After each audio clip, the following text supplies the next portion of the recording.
Los Angeles.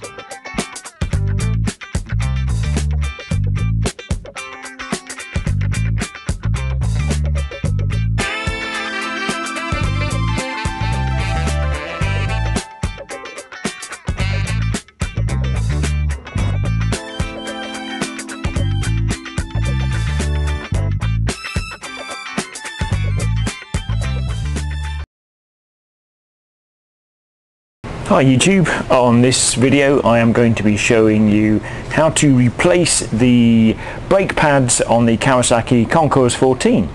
It's one of the easier bikes I've ever worked on, to be honest, to do this, because the great thing about the Kawasaki Concours 14 and the brake pads is you don't have to take the caliper off.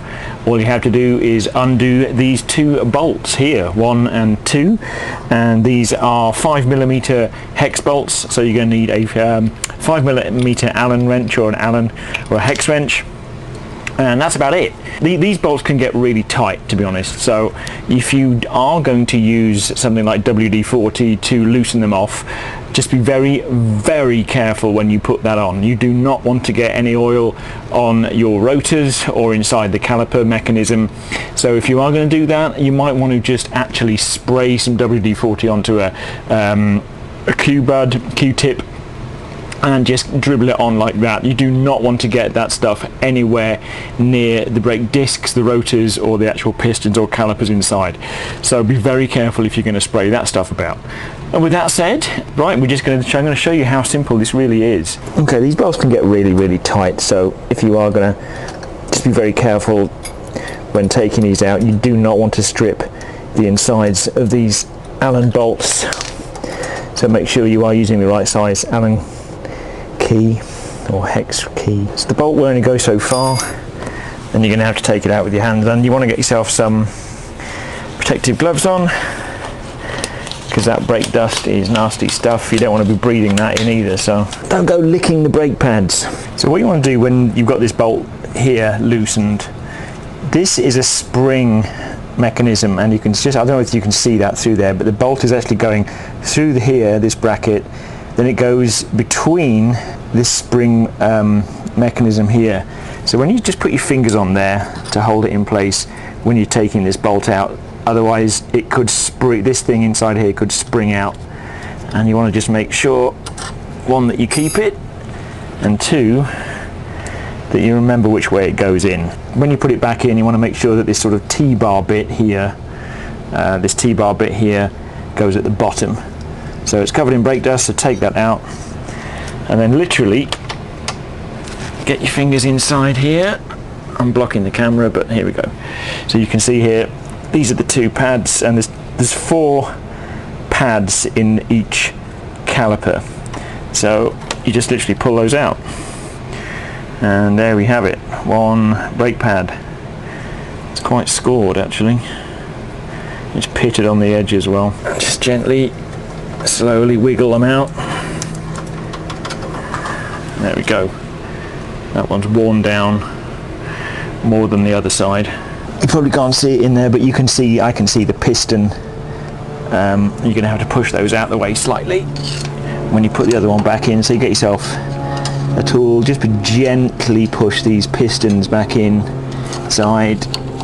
Don't put a lot of pressure on it. And here's my new set. This are from EBC Brakes.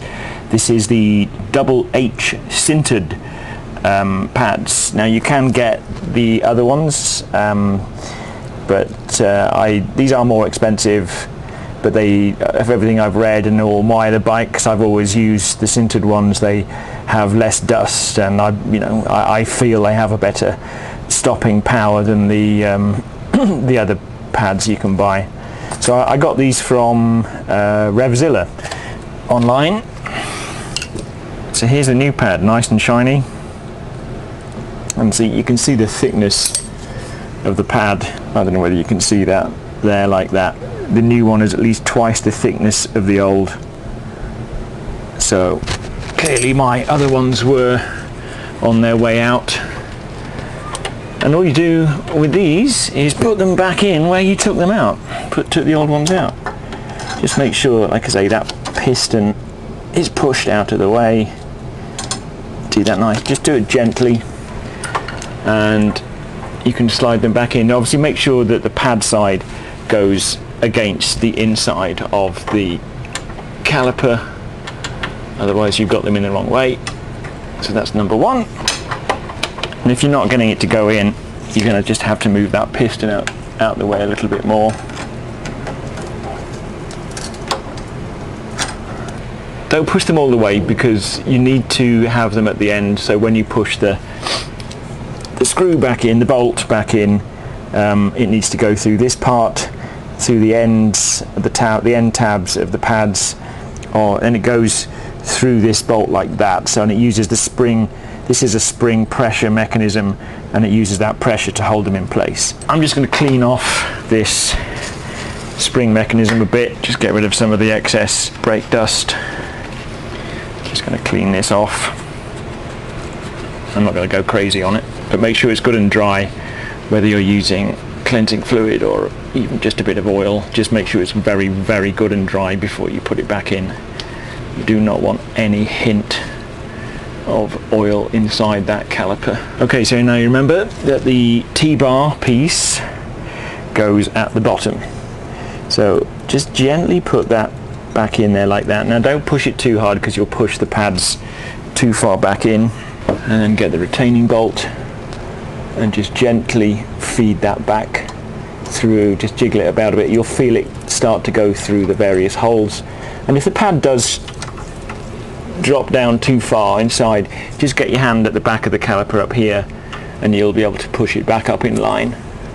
So that it's through that one, it's through the spring, and I just need to jiggle about a bit through all the holes. There you go, I felt it click.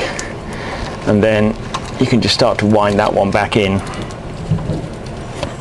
I'm not going to do it up too tight at this point, because I just want to do the other one on top. So that's it. That was it. That's how quick it is. Of course you're going to have to do the top, and then obviously the other side as well.